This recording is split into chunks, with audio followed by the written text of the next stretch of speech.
Y el tercer problema es un poco más, el más interesante de los tres, la verdad, porque tiene estas cosas de los switch, cuando tú puedes cortar un circuito o conectarlo. Y bueno, te dice, te da los valores de las capacitancias, te da la diferencia potencial acá, que está conectada al circuito, y te dan indicaciones de cómo operar el circuito. Dice que primero tiene que cerrar el switch C1, S1, y eso te va a dar una configuración particular del circuito. O sea, hay partes que van a estar conectadas a la diferencia potencial y otras que no. Ahí lo vamos a ver después en mi dibujo. Y al hacer esto, se va a cargar el primer capacitor. Te piden encontrar con qué carga queda C1 inicialmente, y luego te dicen que tienes que conectar S2 y desconectar S1. Y luego te piden las cargas de C1 y de C2, como queda individualmente. Bueno, en este problema nos dan las capacitancias, que las anoté acá. C1 son 6 microfarads y C2 son 3 microfarads. La diferencia de potencial son 20 voltios. Y también nos dan cómo operar el circuito, que es bastante importante. Así que lo puse acá como entre los datos relevantes para resolver el problema. Y nos piden la carga en Q1 inicial y las cargas en Q1 y Q2 finales, o sea, la configuración final.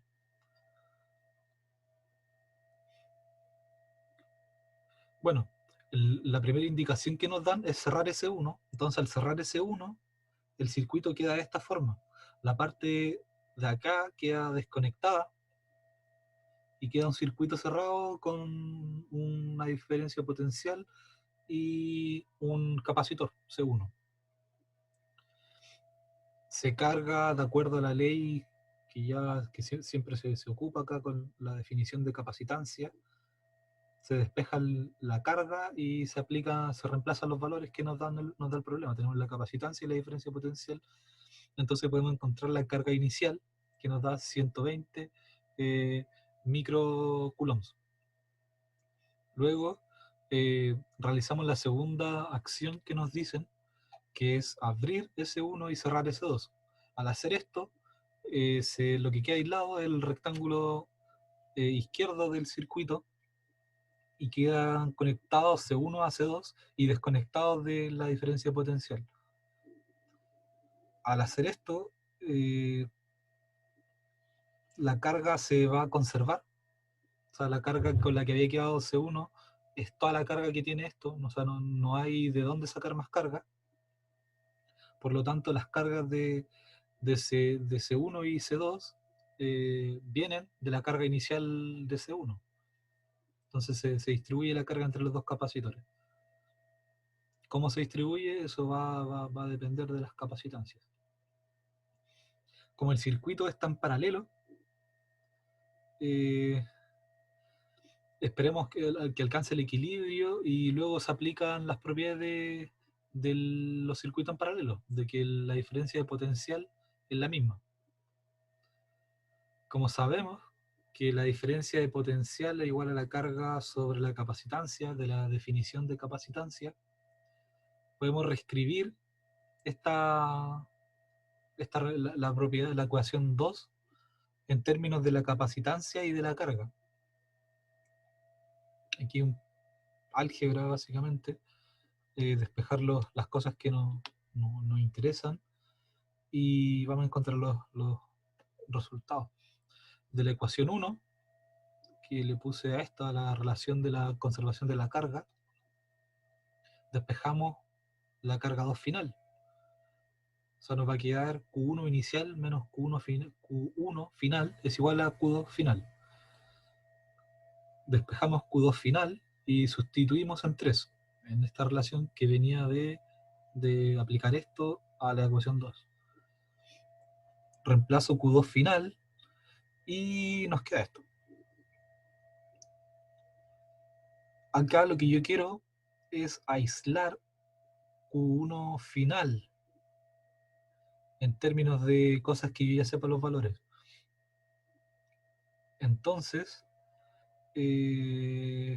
paso para acá la parte del Q1 final. O sea, divido esta...